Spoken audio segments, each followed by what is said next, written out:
Hello friends, you all are welcome back to the JK Civil Services. In this video lecture, we will be learning about the types of communication, features of effective communication and many more ahead of this.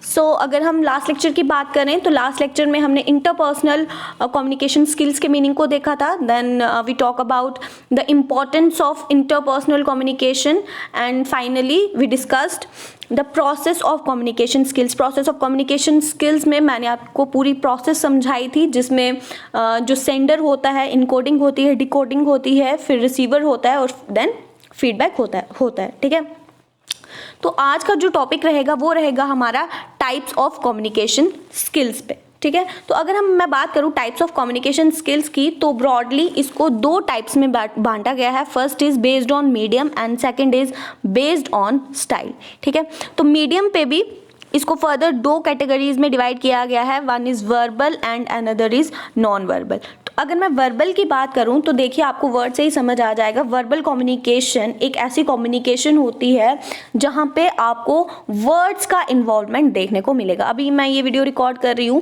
तो ये मेरी कैसी conversation है आपके साथ, verbal communication है. ठीक है, another is non verbal communication. Non verbal communication का क्या मतलब होता है? ऐसी कम्युनिकेशन जहां पे वर्ड्स का इस्तेमाल ना होके हम अपने एक्शंस, गेस्चर्स या फिर किसी भी तरह की और साइंस को यूज़ करें ताकि हम सेकंड पर्सन से जो है वो कम्युनिकेट कर सकें. इसी तरह बेस्ड ऑन स्टाइल की अगर हम बात करें तो स्टाइल के बेसिस पे जो कम्युनिकेशन है उसको दो पार्ट्स में डिवाइड किया गया है. One is formal communication and another is informal communication.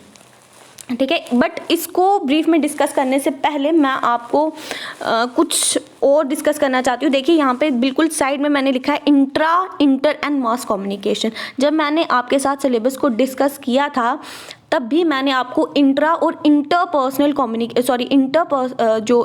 Communication है उसमें क्या डिफरेंस है वो आपके साथ डिस्कस किया था. देखिए इंट्रापर्सनल की अगर मैं बात करूँ तो इंट्रापर्सनल का मतलब होता है ऐसी कम्युनिकेशन जहाँ पे सिर्फ एक सिंगल इंडिविजुअल हो. ठीक है, जबकि इंटरपर्सनल कम्युनिकेशन का मतलब होता है ऐसी कम्युनिकेशन या ऐसी इंटरेक्शन जहाँ पे दो लोगों की इन्वॉल्वमेंट जो है वो ज़रूरी है. तो आपके जो सिलेबस है, जो आपका JKPSI का सिलेबस है, तो वहाँ पे आपको इंटरपर्सनल कम्युनिकेशन के बारे में दिया गया है.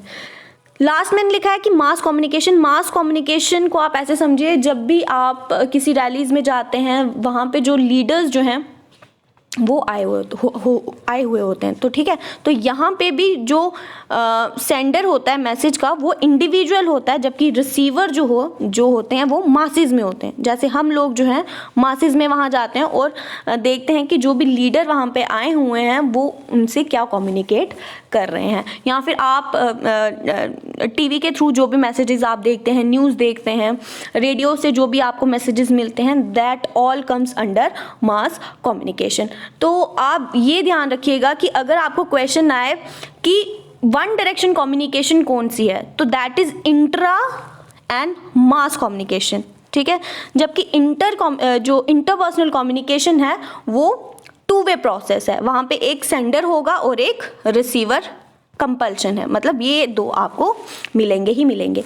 एक मास कम्युनिकेशन का और एक फीचर्स है कि यहाँ पे फीडबैक ऑप्शन अवेलेबल नहीं रहता है. फॉर एग्जांपल जैसे मैंने आपको बताया कि रैलीज में जब हम जाते हैं तो आप देखते हैं कि वहाँ पे जो सेंडर होता है या फिर जो लीडर्स होते हैं वो अपना मैसेज डिलीवर करके वहाँ से चले जाते हैं. ठीक है, वहाँ पे जो मासेस हैं वो अपना किसी भी तरह का फीडबैक जो है वो नहीं दे पाते हैं.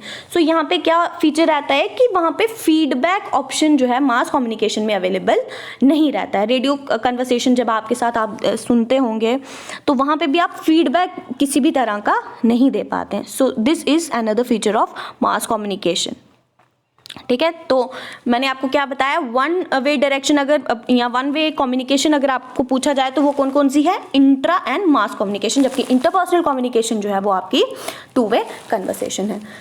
ठीक है, इसके बाद अगर अब हम आ जाएं टाइप्स ऑफ कम्युनिकेशन पे, तो टाइप्स ऑफ कम्युनिकेशन में जो पहला ही टाइप है वो है वर्बल कम्युनिकेशन।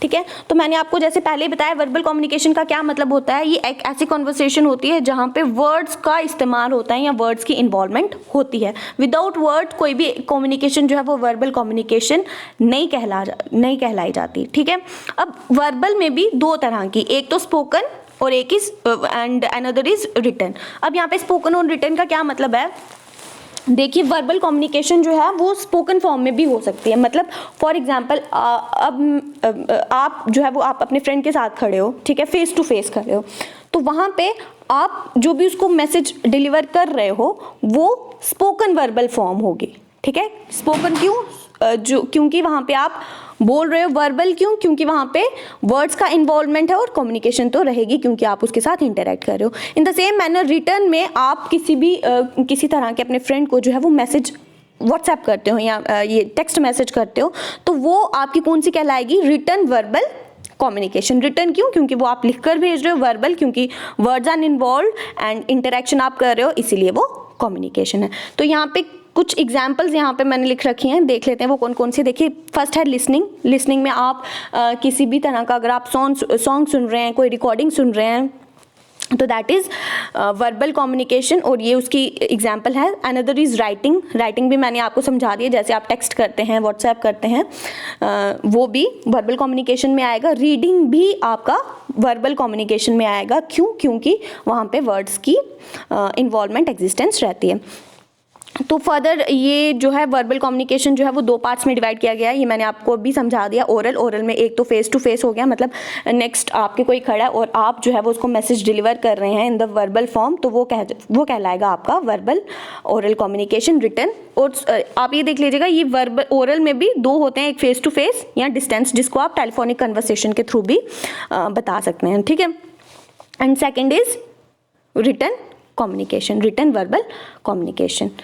ठीक है, तो ये है आपका वर्बल कम्युनिकेशन। वर्बल कम्युनिकेशन में आप सिंपली याद रखिएगा कि यहाँ पे वर्ड्स का इन्वॉल्वमेंट रहता है और ये कौन कौन की टाइप्स की हो सकती हैं, ओरल या रिटन। ओरल में आप जो ओरली जो है कम्युनिकेट करेंगे, वर्बली कम्युनिकेट करेंगे। रिटन में आप जो है उसको जो कम्युनिकेशन है वो आपका रिटन फॉर्म में रहेगा। ठीक है, वो किसी भी तरह का हो सकता है, आप लेटर भी लिख सकते हैं।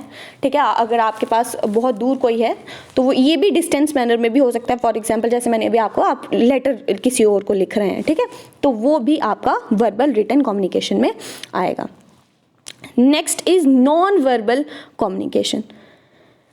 देखिए नॉन वर्बल कम्युनिकेशन में मैंने आपको ऊपर भी डिस्कस किया, इसका क्या मतलब होता है, ऐसी कम्युनिकेशन, ऐसा इंटरेक्शन जहाँ पे आप कम्युनिकेट करते हैं थ्रू साइंस, फेशियल एक्सप्रेशंस या फिर एक्शंस के थ्रू।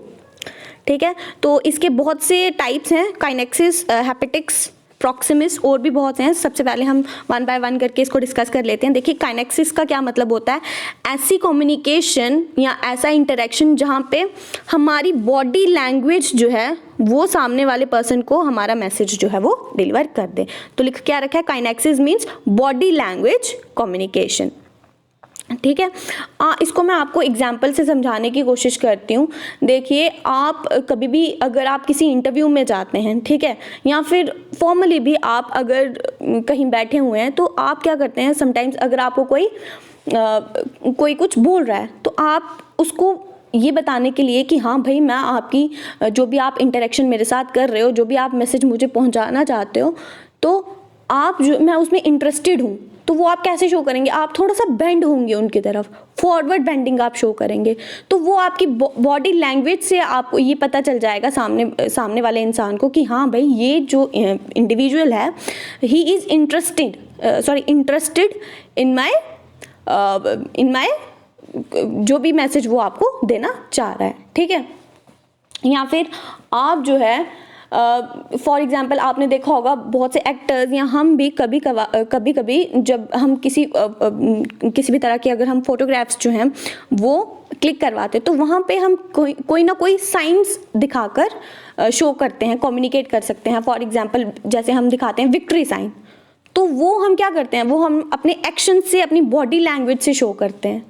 ठीक है। So that is kinesics, that is body language communication, ऐसी कम्युनिकेशन जहाँ पे हमारी बॉडी लैंग्वेज कम्युनिकेट करे, ठीक है, सामने वाले इंसान को हमारा मैसेज पहुँचा दे। इसके बाद है हैप्टिक्स। हैप्टिक्स का मतलब होता है टच लैंग्वेज, मतलब आप अपने टच से सेकंड वाले इंसान को जो है, जो सेकंड इंडिविजुअल आपके सामने है, उससे कम्युनिकेट करे। तो लिख क्या रखा है, the use of touch communication is the expression and the feeling of emotion. इसको आप ऐसे समझिए, फॉर एग्जांपल आप किसी को मिलते हैं, ठीक है, और आप जो है उससे हैंडशेक करते हैं, तो जब आप उससे, जो आपका जो सामने वाला इंडिविजुअल होगा, जब आप उससे हाथ मिलाएंगे तो that shows how friendly you are towards him, या फिर आपके किस तरह के रिलेशन है नेक्स्ट पर्सन के साथ।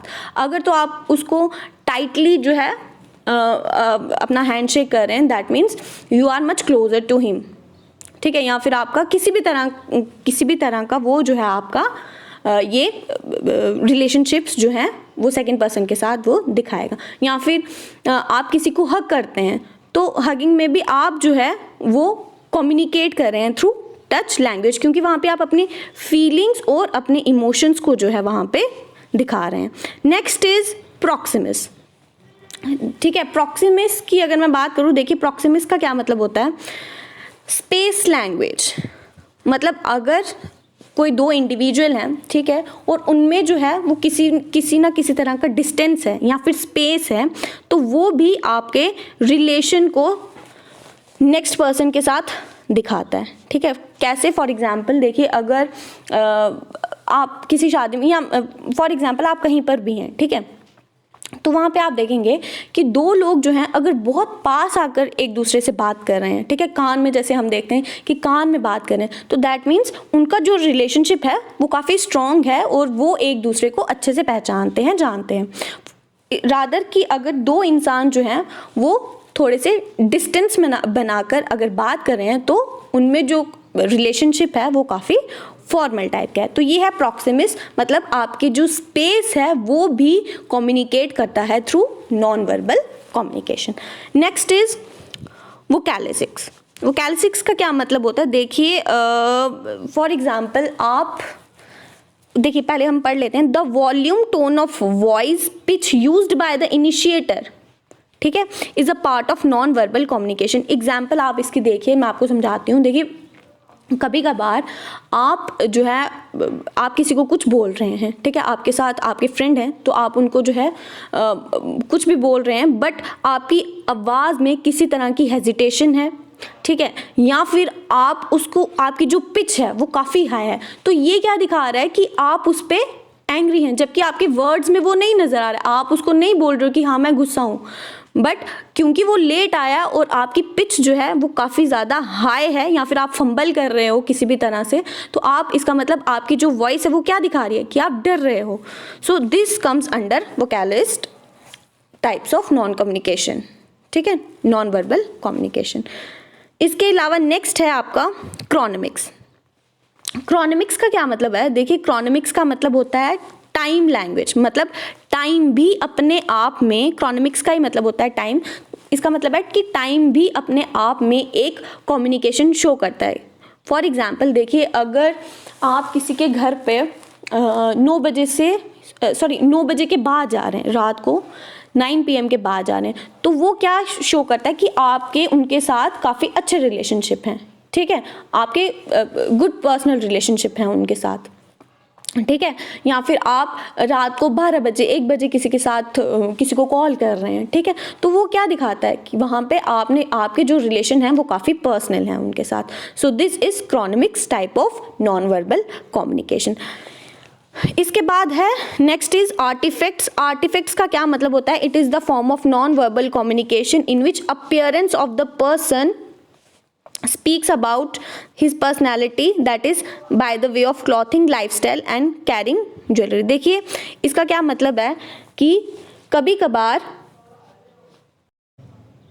सो yes we were talking about artifacts type of non verbal communication. तो आर्टिफैक्ट्स का क्या मतलब होता है, देखिए मैं आपको इसको बहुत सिंपल एग्जांपल से समझाने की कोशिश करती हूँ। देखिए आप मान लीजिए आपके पास एक जो है एक रिच पर्सन है, ठीक है, और एक पुअर पर्सन है, ठीक है। तो उसका जो क्लॉथिंग स्टाइल होगा, जो लाइफ स्टाइल होगा, वो आपको अपने आप कम्युनिकेट कर देगा। जिस तरह से आप मार्केट में जाएंगे, ठीक है, अगर जो भी इंसान है, ठीक है, जिस तरह की उसकी क्लॉथिंग स्टाइल होगा, लाइफ स्टाइल होगा, ठीक है, तो आपको देखने से ही ये पता चल जाएगा, वो आपको उसकी जो उसका पहनावा होगा वो आपको ये कम्युनिकेट कर देगा कि भाई ये इंसान जो है वो एक रिच फैमिली से बिलोंग करता है। जबकि अगर कोई इंसान है, ठीक है, उसकी जो क्लॉथिंग स्टाइल है वो ज़्यादा अच्छी नहीं है, या फिर उसका वो किसी तरह से पैदल चल रहा है रोड पे, तो वो आपको क्या कम्युनिकेट करेगा, वो करेगा कि ये जो इंसान जो है वो पुअर है, ठीक है। तो इस तरह की जो कम्युनिकेशन होती है उसको आर्टिफैक्ट्स कम्युनिकेशन बोलते हैं, जहाँ पे Now we have discussed about the types of communication. Your next topic is features of effective communication. देखिए features of effective communication का क्या मतलब होता है कि कोई भी communication है, ठीक है, अगर वो effective है तो उसके क्या क्या features होंगे, मतलब effective communication में ऐसी कौन सी चीज़ें हैं जो हमें देखने को मिलती हैं। First is fidelity. फिडिलिटी का क्या मतलब होता है, the distortion free quality of communication.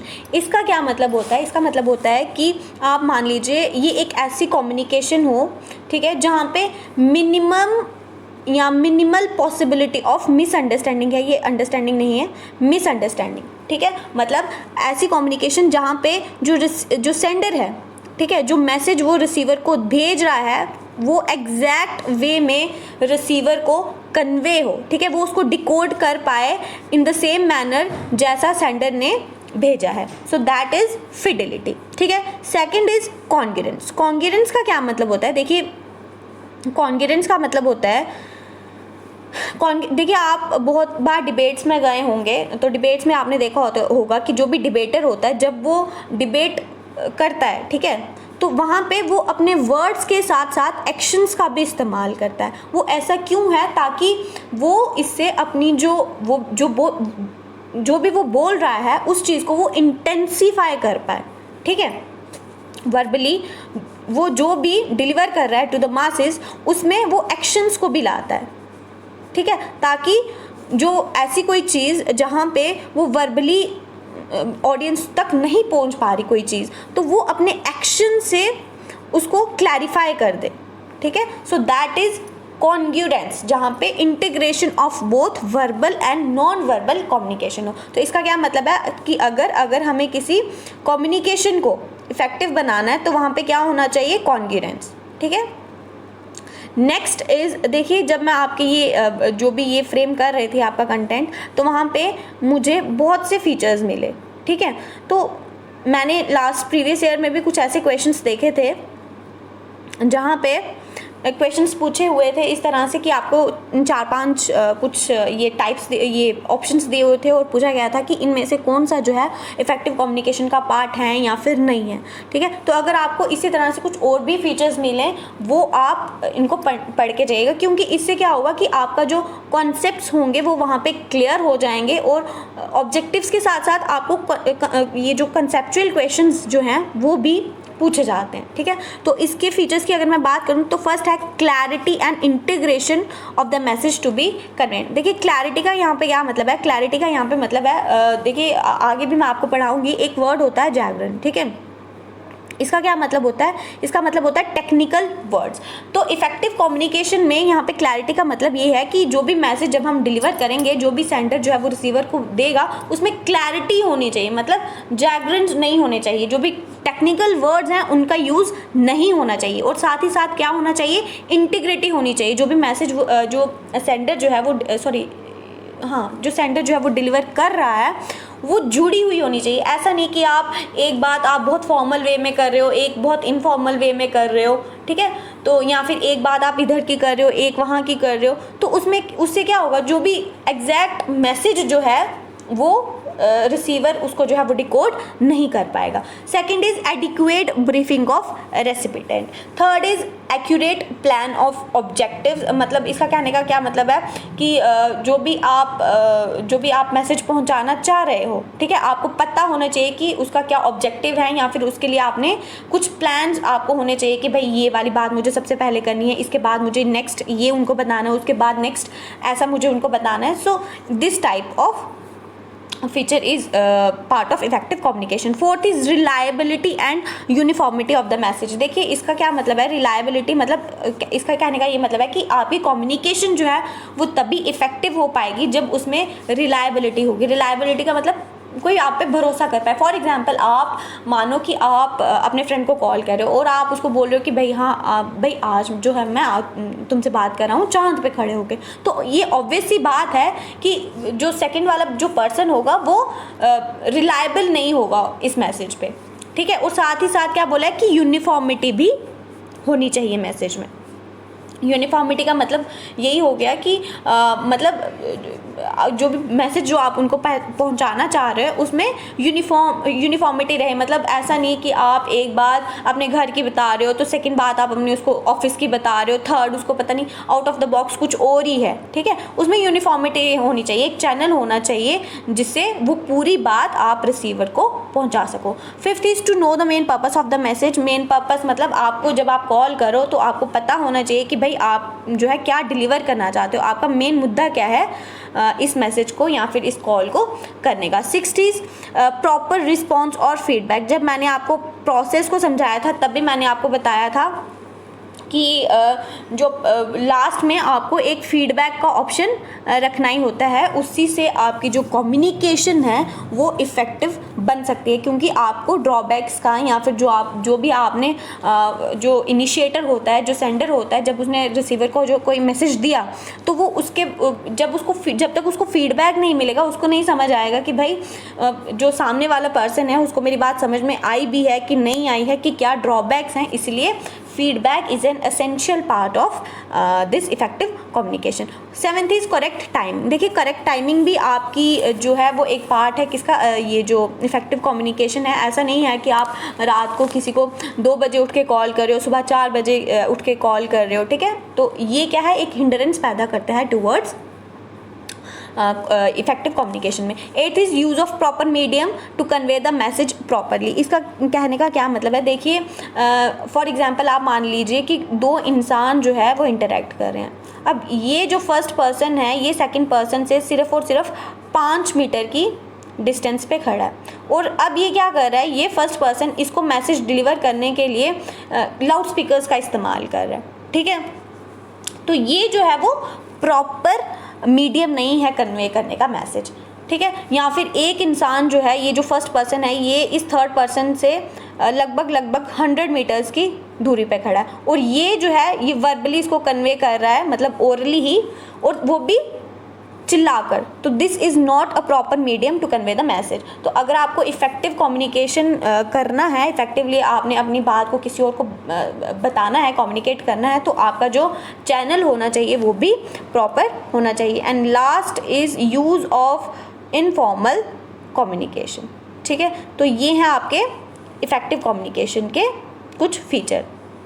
इसके अलावा कुछ और फीचर्स भी हैं. फर्स्ट इसके अलावा हैं effective communication always has an objective और गोल. ठीक है. मतलब अगर आपको इफेक्टिव कम्युनिकेशन करनी है तो आपके पास जो सेंडर होता है, ठीक है, उसके पास कोई ना कोई ऑब्जेक्टिव होने चाहिए, कोई गोल होना चाहिए, उसको पता होना चाहिए कि भाई वो ये फ़ोन कॉल क्यों कर रहा है या फिर ये मैसेज का उसके पीछे रीज़न क्या है. ठीक है. तो इसीलिए जो भी कम्युनिकेशन वो करता है उसका कोई ना कोई ऑब्जेक्टिव या फिर गोल होना चाहिए. Last is use of polite words and tones. देखिए आपकी कम्युनिकेशन तब भी इफ़ेक्टिव होगी जब आप सेकंड पर्सन की तरफ थोड़ा सिंसियरनेस दिखाएं. ठीक है. रिस्पेक्ट शो करें या फिर किसी भी तरह का ग्रैटिट्यूड दिखाएं. ठीक है. और साथ ही साथ इसके अलावा एक और आप लिख लीजिएगा, यूज़ ऑफ सिंपल लैंग्वेज. ठीक है. साथ और फैमिलियर वर्ड्स. ऐसा नहीं है, क्योंकि फैमिलियर वर्ड्स का मैं इसलिए बोल रही हूँ क्योंकि मान लीजिए आप कोई एक लैंग्वेज जानते हैं. ठीक है. जैसे आपको पहाड़ी लैंग्वेज आती है. ठीक है. और अब ये पहाड़ी लैंग्वेज आप एक ऐसे इंसान के सामने बोल रहे हो जो फ्रेंच स्पीकिंग पीपल है. ठीक है. तो ऑब्वियसली उसको ये जो आप लैंग्वेज बोल रहे हो ये उसको समझ नहीं आएगी. ठीक है. तो इससे क्या होगा, वो जो बोलना चाह, जो फर्स्ट पर्सन जो है वो मैसेज पहुंचाना चाह रहा है to this French speaking people, तो उसको ये मैसेज जो है वो समझ नहीं आएगा। इसलिए आप, अगर आपको इफेक्टिवली कम्युनिकेट करना है किसी के साथ, तो आपकी जो लैंग्वेज है वो सिंपल होनी चाहिए और आपको फैमिलियर वर्ड्स का जो है वो इस्तेमाल करना है। So this is all about your ये फीचर्स ऑफ इफेक्टिव कम्युनिकेशन। इसके बाद नेक्स्ट टॉपिक है, देखिए नेक्स्ट टॉपिक है आपका barriers of communication. Barriers of communication का क्या मतलब है कि जब हम कम्युनिकेट करते हैं तो ऐसी कौन सी चीज़ें हैं जो उसमें हिंडरेंस क्रिएट करती हैं या फिर एज अ बैरियर काम करती हैं। तो उसमें पहला ही है आपका सिमेंटिक और लैंग्वेज एज अ बैरियर। देखिए सिमेंटिक का मतलब ही होता है लैंग्वेज, ठीक है, तो इसको हम लैंग्वेज बैरियर भी बोलते हैं। इसका क्या मतलब होता है, देखिए इसका लिखा है कि any kind of barrier which arises due to the language, कोई भी ऐसा बैरियर कम्युनिकेशन में जो लैंग्वेज की वजह से अराइज हो, ठीक है, और when meaning and significance do not understood. कहने का मतलब ये है, फॉर एग्जाम्पल जो सेंडर है यहाँ पे वो रिसीवर को कोई मैसेज पहुँचाता है, ठीक है, बट जो रिसीवर जो है वो इसके मीनिंग और सिग्निफिकेंस को अंडरस्टूड ही नहीं कर पाया। क्यों? क्योंकि जो लैंग्वेज यहाँ पे यूज़ की गई थी वो फॉल्टी थी, या किसी और वजह से रिसीवर जो है वो इस मैसेज को डिकोड नहीं कर पाया। तो ये होता है आपका सिमेंटिक बैरियर। मतलब सेंडर ने ये एजम्पशन लगाया कि भाई जो मैसेज उसने रिसीवर को भेजा है वो उसको रिसीव हो गया है और वो जो है उसके मीनिंग या सिग्निफिकेंस को अंडरस्टूड कर जाएगा, बट ऐसा नहीं हुआ क्योंकि यहाँ पे जो लैंग्वेज थी, ठीक है, वो फॉल्टी थी या किसी भी और तरह से, ठीक है, बट ओनली यहाँ पे क्या देखा जाता है कि लैंग्वेज को यहाँ पे इंपॉर्टेंस दी जाती है, ठीक है। फॉर एग्जांपल देखिए इसके रीजंस क्या होते हैं, देखिए मैं सबसे पहले आपको ये समझा देती हूँ, यहाँ से आपको क्लियर हो जाएगा। फर्स्ट है आपका फॉल्टी लैंग्वेज, जैसे मैंने आपको ऊपर समझाया, कोई पहाड़ी स्पीकिंग, ठीक है, कोई यहाँ पे इंडिविजुअल है, अब वो कन्वर्सेशन में आता है किसके साथ, यहाँ कम्युनिकेट करता है ऐसे इंडिविजुअल के साथ जिसको ये पहाड़ी लैंग्वेज नहीं आती है, ठीक है, यहाँ ये कोई भी जो है वो फ्रेंच स्पीकिंग या इंग्लिश स्पीकिंग कोई भी ऐसा है, ठीक है, कोई भी ऐसा इंडिविजुअल है, तो यहाँ पे जो ये इसको मैसेज देगा, ये यहाँ पे ये जो सेकंड इंडिविजुअल है ये इसके मैसेज का सिग्निफिकेंस मीनिंग नहीं समझ पाएगा। क्यों? क्योंकि भाई इसको ये वाली लैंग्वेज तो आती ही नहीं है, पहाड़ी लैंग्वेज तो आती ही नहीं है, तो ये इसको कैसे डिकोड कर पाएगा। तो ये ऐसा बैरियर है जो लैंग्वेज से अराइज हो रहा है। सेकंड है डिफेक्टिव ट्रांसलेशन। देखिए डिफेक्टिव ट्रांसलेशन का क्या मतलब है, फॉर एग्जाम्पल जैसे मैंने आपको पहले भी समझाया, आप कोई कन्वर्सेशन कर रहे हो, ठीक है, दो इंडिविजुअल्स हैं वहाँ पे, वो कन्वर्सेशन कर रहे हैं, तो ये जो फर्स्ट इंडिविजुअल है ये अपने जो भी मैसेज ये डिलीवर कर रहा है, यहाँ पे ये जैगरन्स, ठीक है, टेक्निकल वर्ड्स का बहुत ज़्यादा इस्तेमाल कर रहा है, तो ऑब्वियसली जब ये सेकंड पर्सन जो इसको ट्रांसलेट करेगा तो हो सकता है वो जो है इन जो टेक्निकल वर्ड्स हैं इनको डिकोड ना कर पाए। तो यहाँ पे किस में प्रॉब्लम आ गई, ट्रांसलेशन में, तो वो भी किस वजह से हुई, लैंग्वेज की वजह से, वर्ड्स की वजह से जो यहाँ पे इस्तेमाल किए गए थे। तो ये है आपका सिमेंटिक या लैंग्वेज बैरियर। मतलब कम्युनिकेशन में जब लैंग्वेज की वजह से कोई किसी तरह की हिंडरेंस क्रिएट हो या बैरियर क्रिएट हो, that is called as semantic या language barrier. Second is individual emotional या साइकोलॉजिकल बैरियर। इसका क्या मतलब होता है, देखिए इसका मतलब होता है it arises due to the differences in individual competence to think and act. आपको पता ही होगा हर एक इंडिविजुअल जो है उसका एक्ट करने का तरीका, उसका सोचने का तरीका वो डिफरेंट होता है, ठीक है। तो फॉर एग्जाम्पल अगर एक मैसेज यहाँ पे एक पर्सन, ठीक है, एक इंडिविजुअल जो है वो किसी दूसरे इंडिविजुअल को दे रहा है, ठीक है, तो हो सकता है फॉर एग्जाम्पल ये आज इसको बोले यार आज तुम यू लुकिंग गुड, ठीक है, तो हो सकता है ये इंसान इस चीज़ को किसी और तरह से परसीव करे क्योंकि ये किसी और तरह से सोचता है और ये इंसान किसी और तरह से सोचता है, ठीक है। तो ऐसा क्यों, मतलब क्यों ये इस तरह का कम्युनिकेशन में बैरियर क्यों आता है, क्योंकि दो लोगों की आइडियोलॉजीज जो हैं वो एक कॉमन पैटर्न पे या एक कॉमन सब्जेक्ट्स में सेम नहीं है, ठीक है। इसके अलावा और क्या हो सकता है, इसके अलावा apart from this it include poor listening. Obviously for example कोई इंसान जो है वो अच्छे तरीके से नहीं सुन रहा है तो आगे वो कम्युनिकेट भी जो है वो अच्छे से नहीं कर सकता, ठीक है। क्योंकि जब फॉर एग्जांपल आप स्कूल्स में या क्लासरूम्स में बहुत देखते होंगे, कोई बच्चा अगर बैठा है, टीचर्स जो है वो कम्युनिकेट कर रहे हैं, बट इन जो सेकंड पर्सन जो है या फिर जो स्टूडेंट है वो ध्यान से सुन ही नहीं रहा है, तो वो कम्युनिकेशन तो हो ही नहीं पाएगा। तो वो क्या हो जाएगी, कम्युनिकेशन में हिंड्रेंस हो रही है या फिर बैरियर क्रिएट हो रहा है। तो पुअर लिसनिंग भी इसमें एक बैरियर क्रिएट का काम करता है। Second is to listen carefully but not emotionally present, ये भी एक तरह से हो सकता है। Third is premature evaluation. Premature evaluation का क्या मतलब है, यहाँ पे देखिए प्री मैच्योर इवैल्यूएशन का मतलब है कि बात बोलने से पहले ही आप एक उस चीज़ को एज्यूम कर रहे हो, तो वहाँ पे अभी कम्युनिकेशन कंप्लीट भी नहीं हुई थी और आपने एज्यूम कर लिया या फिर इवैल्यूएट कर लिया कि भाई ये बोलना चाहता है, तो वो भी एक तरह का बैरियर है। Then next is inattention या इनअटेंटिव, वो आप पुअर लिसनिंग से भी समझ सकते हो। इनअटेंटिव का क्या मतलब होता है कि अगर कोई अटेंटिव ही नहीं है तो वहाँ पे भी कम्युनिकेशन जो है वो ढंग से नहीं हो पाएगा। Last is under reliance on written message. For example आपको कोई किसी तरह का मैसेज आपने रिसीव किया, ठीक है, कोई लेटर रिसीव किया, बट आप उस पर रिलाई ही नहीं कर रहे हो, फेथ ही नहीं दिखा रहे हो, तो वहाँ पे भी आपकी जो कम्युनिकेशन है वो ब्रेक हो जाएगी या फिर वहाँ पे बैरियर क्रिएट होगा। तो ये आएगा आपका इंडिविजुअल इमोशनल या साइकोलॉजिकल बैरियर में, ठीक है। Next is organisational barrier.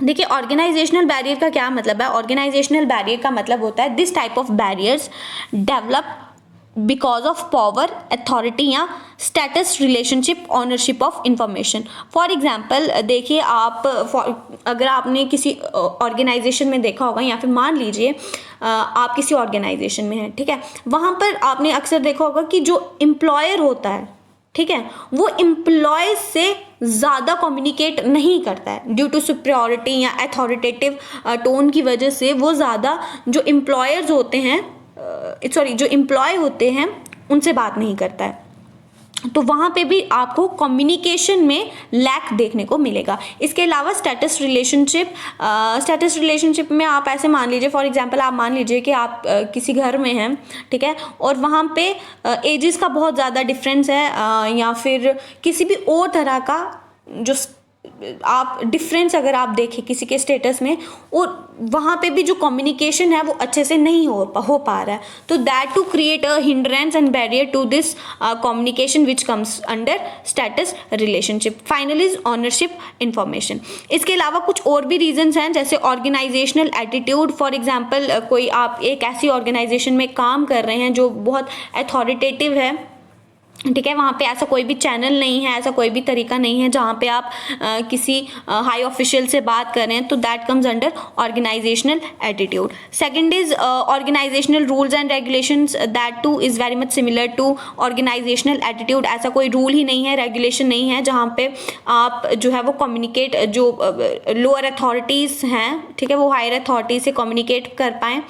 Third is structural complexities. Structural complexities का भी यही मतलब है कि ऑर्गेनाइजेशन में डिफरेंट स्ट्रक्चर्स हैं या डिफरेंट डिपार्टमेंट्स हैं, ठीक है, और वहाँ पे ऐसा है कि एक डिपार्टमेंट जो है वो दूसरे डिपार्टमेंट में बिल्कुल किसी भी तरह का इंटरफेरेंस नहीं करेगा, तो वहाँ पे कम्युनिकेशन नहीं हो रही है, ठीक है, तो that too create a hindrance in and barrier to the communication. Fourth is inadequate organisational facilities. मतलब अब ऑब्वियस सी बात है, अगर रूल्स एंड रेगुलेशंस ही नहीं है तो ऑब्वियस सी बात है जो ऑर्गेनाइजेशनल मतलब कोई भी अगर ऑर्गेनाइजेशन है वो इस तरह की कोई फैसिलिटी भी नहीं देगी। फॉर एग्जांपल आपके पास कोई मेल्स नहीं है या फिर और भी किसी तरह की अथॉरिटी नहीं है, या आप किसी भी तरह का लेटर भी नहीं लिख सकते, मतलब आपको फैसिलिटीज़ भी नहीं प्रोवाइड की गई हैं, इनएडिक्वेट आपके पास फैसिलिटीज़ हैं so that you can communicate to your officials या किसी भी तरह का आप कम्युनिकेशन कर पाएँ। इसके अलावा नेक्स्ट है आपका क्रॉस कल्चरल बैरियर्स। देखिए क्रॉस कल्चरल बैरियर का क्या मतलब है। क्रॉस कल्चरल बैरियर का मतलब है कि फॉर एग्जांपल आप मान लीजिए जैसे मैं बात करूं हिंदूज़ में अगर मतलब don't take this in a wrong way, मैं आपको सिर्फ यहाँ पे ये कॉन्सेप्ट समझाने की कोशिश कर रही हूँ। देखिए हिंदूज़ में जो ब्लैक क्लॉथ्स जो हैं या फिर काले कपड़ों को अवॉइड किया जाता है, ठीक है, जबकि मुस्लिम्स में ये ज़्यादा आप लोग पहनते हैं, ठीक है। तो अगर आप ये ब्लैक क्लॉथ्स जो हैं वो किसी की, अगर हिंदू फैमिली में कोई फंक्शन चल रहा है अच्छे से, तो अगर आप ये पहन के आएंगे तो लोग किसी और तरह से इसको देखेंगे। तो वो कैसे है, मतलब ये आपके काले कपड़े भी किसी और तरह से परसीव किए जा रहे हैं, मतलब उसको कम्युनिकेशन, मतलब ये भी एक तरह का कम्युनिकेशन है यहाँ पे, ठीक है। तो क्रॉस कल्चरल का क्या मतलब है कि एक कल्चर में जहाँ पे वो चीज़ सही मानी जाती है, दूसरे ही कल्चर में उस चीज़ को मैं गलत तो नहीं बोलूँगी बट इनएडिक्वेट माना जाता है, ठीक है। तो वहाँ पे ये चीज़ बैरियर बन जाएगी, मतलब उसको ऐसा माना जाएगा कि ये चीज़ कुछ अलग ही कम्युनिकेट कर रही है। So this is cross cultural barrier. मतलब आप सीधा ये समझिए कि क्रॉस कल्चरल बैरियर क्या होता है कि जहाँ पे कोई एक चीज़ जहाँ पे एक कल्चर में वो सही होती है, वही चीज़ दूसरे कल्चर में वो किसी और तरह से परसीव की जाती है। So this is cross cultural barrier in communication. Next is interpersonal barrier. देखिए इंटरपर्सनल बैरियर का क्या मतलब है, इट बेस्ड ऑन रिलेशनशिप, ठीक है। Next is value held and attitude of the participant in the process of communication. देखिए interpersonal या barrier का क्या मतलब है, देखिए समटाइम्स रिलेशनशिप की अगर मैं बात करूँ, आपने अपने घरों में भी देखा होगा, देखिए फादर और सन में, ठीक है, फादर और सन में किसी फैमिलीज़ में काफ़ी डिस्टेंस देखने को मिलता है, ठीक है, जहाँ पे वो एक दूसरे के साथ अच्छे से कम्युनिकेट नहीं करते हैं। फादर यहाँ पे अथॉरिटेटिव टोन दिखाएंगे या फिर किसी भी तरह का यहाँ पे आप डिस्टेंस देखोगे, तो यहाँ पे जो कम्युनिकेशन होती है वो बहुत कम होती है। और इस डिस्टेंस की वजह से, इस डिफरेंसेस की वजह से यहाँ पे क्या क्रिएट होता है, बैरियर, ठीक है। तो ये है आपका relationship. Next is value held. देखिए वैल्यू हेल्ड का यहाँ पे क्या मतलब है, देखिए आप मान लीजिए कोई इंडिविजुअल है, ठीक है, और उसकी अपब्रिंगिंग जो है वो एक ऐसे इन्वायरमेंट में हुई है जहाँ पे उसको बहुत ज़्यादा सोफिस्टिकेटेड दिखाया गया है, या फिर उसकी अपब्रिंगिंग ऐसी की गई है जहाँ पे उसको बोला गया है कि भाई आपको बड़ा, जैसे आप मान लीजिए रॉयल फैमिलीज़ में आपने इंग्लैंड या लंदन वगैरह में देखा होगा कि उनको जब बिठाया जाता है तो कितने अच्छे से, जब उनको लंच करना होता है, डिनर करना होता है, उनको एक बड़े सोफिस्टिकेटेड मैनर में करना होता है, ठीक है। तो वहाँ पे भी इन लोगों के साथ भी, मतलब आप कम्युनिकेट जब आप करेंगे तो आपको थोड़ा सा आप हेजिटेट करेंगे, ठीक है, या फिर ऐसे लोग जो बड़े सोफिस्टिकेटेड होते हैं वो भी दूसरे लोगों से मतलब थोड़ा सा बात करने के को अवॉइड ही करते हैं। तो यहाँ पे भी आपको क्या देखने को मिलेगा कि जो कम्युनिकेशन है वहाँ पे आपको बैरियर देखने को मिलेगा, मतलब वहाँ पे हम एक दूसरे को अवॉइड कर रहे हैं। तो अगर हमें कम्युनिकेशन ही मतलब हम जो कम्युनिकेशन है वो वहाँ यहाँ पे अच्छे तरीके से नहीं कर पा रहे हैं। लास्ट इज फिजिकल चैनल या मीडिया बैरियर, ठीक है। देखिए इसका क्या मतलब है, इसका मतलब है when accuracy of communication is affected by the media used in the process। देखिए फॉर एग्जांपल जैसे मैं आपको फिजिकल में समझाऊं, फिजिकल में अगर आप बहुत ज़्यादा डिस्टेंस में हैं, ठीक है, बहुत ज़्यादा डिस्टेंस में हैं, या फिर आप में किसी भी तरह का नॉइस है, आपकी जो ये आपकी कम्युनिकेशन है इसमें किसी तरह का नॉइस है, तो यह क्या क्रिएट कर रहा है, ये हिंड्रेंस क्रिएट कर रहा है, ये बैरियर क्रिएट कर रहा है in the communication. Next is channel. देखिए फॉर एग्जांपल जैसे मैं आपको ये अभी वीडियो मैं आपको भेज रही हूँ, ये रिकॉर्ड कर रही हूँ, ठीक है, तो अगर क्योंकि ये जो कॉन्वर्सेशन है ये एक लंबी कॉन्वर्सेशन है, अगर यहाँ पे मैं इस रिकॉर्डिंग का हेल्प ना लेकर आपको टेलीफोनिक कन्वर्सेशन करती, ठीक है, तो वो एक प्रॉपर चैनल नहीं था। क्योंकि हो सकता है आपको ये वीडियो वापस रिपीटेटिव मोड पे एक बार वापस देखना हो, कोई आपको चीज़ समझ ना आई हो, ठीक है। तो जब आप मतलब कॉन्वर्सेशन में चैनल भी जो है वो एक इम्पॉर्टेंट रोल जो है वो प्ले करता है, क्योंकि आपको ऐसा देखा जाता है कि आपको जो है वो अगर इफेक्टिव कम्युनिकेशन करनी है तो, या फिर अगर आपको बैरियर जो है वो क्रिएट नहीं करना है, तो उसके लिए आपको एक परफेक्ट चैनल की जो है वो हेल्प लेनी पड़ती है, ठीक है। तो and channel and media is more और लेस सेम। तो ये हो जाता है आपका फिजिकल या चैनल या फिर मीडिया बैरियर्स इन कम्युनिकेशन, ठीक है। देखिए इसके अलावा भी कुछ और तरह के बैरियर्स होते हैं, ठीक है, वो क्या क्या होते हैं वो देख लीजिए। The use of Jagran over complicated and unfamiliar terms and slang, इनसे भी आप जो कम्युनिकेशन है उसमें हिंड्रेंस क्रिएट होती है, स्लैंग्स पर्टिकुलरली जिसको हम बहुत ज़्यादा यूज़ करते हैं। इसके अलावा इमोशनल बैरियर्स एंड टैबू, देखिए इमोशनल बैरियर्स कैसे हिंड्रेंस क्रिएट करते हैं। फॉर एग्जांपल आप मान लीजिए कोई एक इंडिविजुअल है, ठीक है, और एक सेकंड इंडिविजुअल है, यहाँ पे इसके किसी डियर वन की, ठीक है, फॉर एग्जांपल आप मान लीजिए वो हॉस्पिटलाइज्ड हो गया, ठीक है, बट ये वाला इंसान जो है ये इसको जो है वो बहुत करीब से जानता है या फिर इसके कोई रिलेटिव है, तो क्योंकि ये इसलिए इसके साथ इमोशनली बहुत ज़्यादा अटैच्ड है, इसलिए ये इसको उस तरह की न्यूज़ जो है वो नहीं दे पाता है। तो इससे भी क्या हुआ, जो कम्युनिकेशन है उसमें हिंड्रेंस क्रिएट हुई, ठीक है। थर्ड इज इसके अलावा थर्ड है lack of attention, interest, distraction और इररिलेवेंस टू द रिसीवर। इससे भी अगर आपको इंटरेस्ट नहीं है, अटेंटिव नहीं हो, इंटरेस्ट नहीं है, डिस्ट्रैक्शन है किसी भी तरह की, वहाँ पे भी आपको बैरियर देखने को मिलेगा। इसके अलावा differences in the perception and point of view, ये आप जो मैंने आपको क्रॉस कल्चरल बताया, आप उसके साथ इसको कोरिलेट कर सकते हैं। Fifth is physical disabilities such as hearing problem और स्पीच डिसेबिलिटी, इससे भी क्योंकि स्पीच डिसेबिलिटी है, कम्युनिकेट नहीं कर पाएगा और यहाँ पे ये उसको रिसीव अच्छे से नहीं कर पाएगा। अगर हियरिंग प्रॉब्लम है तो कम्युनिकेशन में रिसीविंग अच्छे से नहीं होगी। Sixth is language differences and difficulty in understanding unfamiliar accent, accent की वजह से, क्योंकि फॉर एग्जांपल आपने देखा होगा ब्रिटिश एक्सेंट या किसी भी तरह का एक्सेंट अगर है, ठीक है, अगर और सेकंड पर्सन को अगर वैसा एक्सेंट नहीं पता है तो वो वहाँ पे भी कम्युनिकेशन में आपको हिंड्रेंस देखने को मिलेगी। तो ये आपको जो मैंने आपको पहला बताया लैंग्वेज वाला, सिमेंटिक वाला, आप उसको इसके साथ कोरिलेट कर सकते हैं। And last is expectations and prejudices which leads to the false assumptions and stereotype. तो आप इनको भी पढ़ लीजिएगा, ये भी बैरियर्स ऑफ द कम्युनिकेशन में आते हैं, ठीक है।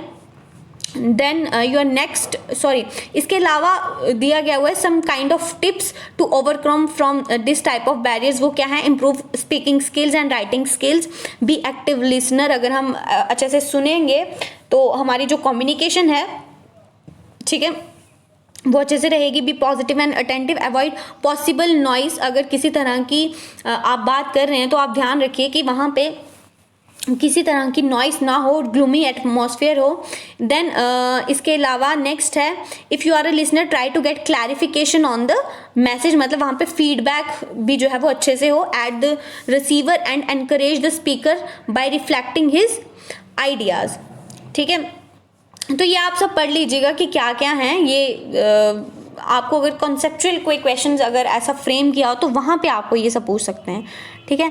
इसके अलावा नेक्स्ट आपको क्या पढ़ना है, नेक्स्ट है आपका कम्युनिकेशन नेटवर्क।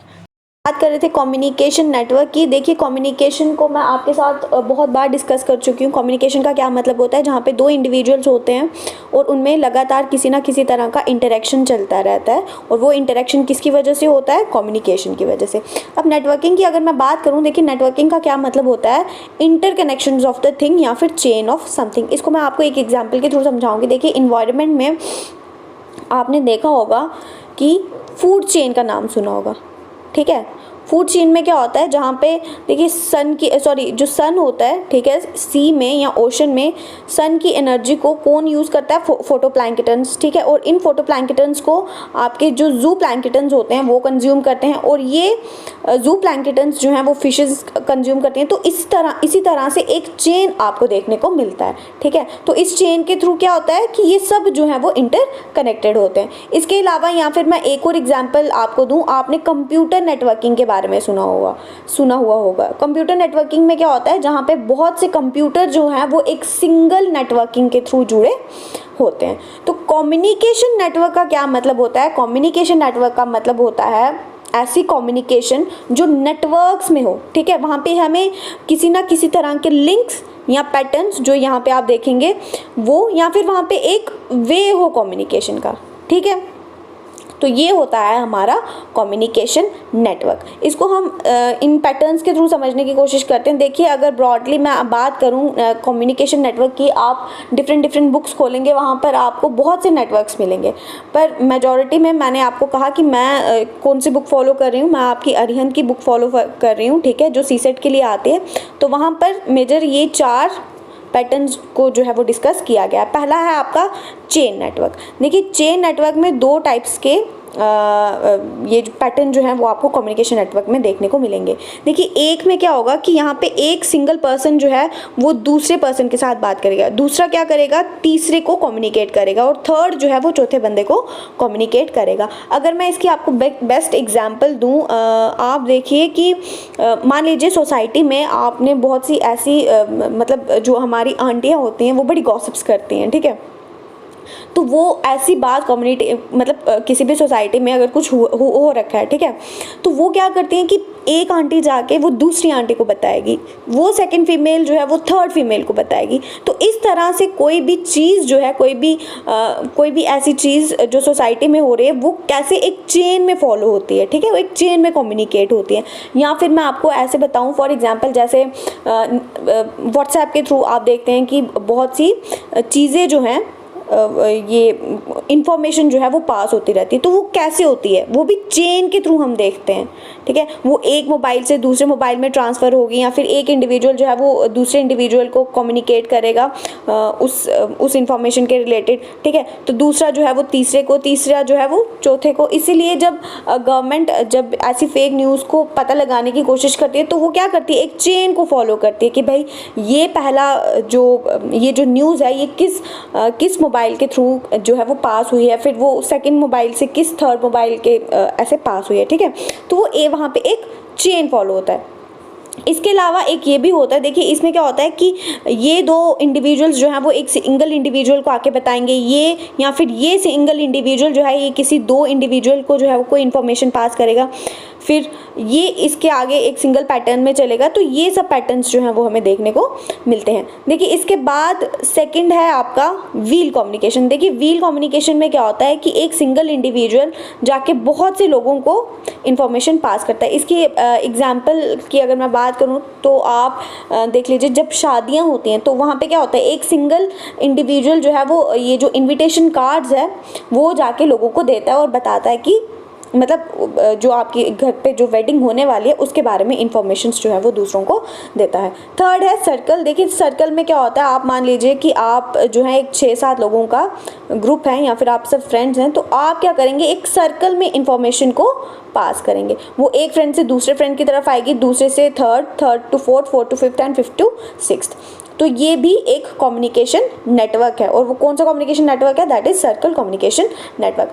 लास्ट है आपका ऑल चेन्स नेटवर्क। देखिए इसमें क्या होता है कि ये इंडिविजुअल हो सकता है इससे भी बात करे, ये वाला इंडिविजुअल हो सकता है इससे भी बात करे, या इन 2 इंडिविजुअल्स के बीच के इन दोनों के दरमियान भी किसी तरह का कम्युनिकेशन हो, ठीक है। तो ये हैं आपके मेजर कम्युनिकेशन नेटवर्क। ये बहुत ही ईजी हैं, ठीक है, आप अगर पैटर्न को भी देख लेंगे आपको इजीली याद रहेगा कि हाँ ये मतलब कि ये कौन सा नेटवर्क है, ठीक है। और साथ में मैं आपको बता दूं, ये जो कम्युनिकेशन नेटवर्क आप जो देख रहे हैं, chain, wheel, circle, all channels, ये ज़्यादातर आपको इनफॉर्मल कम्युनिकेशन में देखने को मिलेंगे, ठीक है, इनफॉर्मल कम्युनिकेशन। तो ये थे आपके कम्युनिकेशन नेटवर्क। यहाँ से आगे हमारे 3 से 4 टॉपिक बचते हैं, जिसमें कुछ कॉन्फ्लिक्ट मैनेजमेंट का टॉपिक है, लीडरशिप का एक टॉपिक है, और इसके साथ एक और इमोशनल इंटेलिजेंस का टॉपिक बचता है। वो भी मैं कोशिश करूँगी एक वीडियो में वो भी कवर हो जाएगा। So this is all for today. Thank you very much.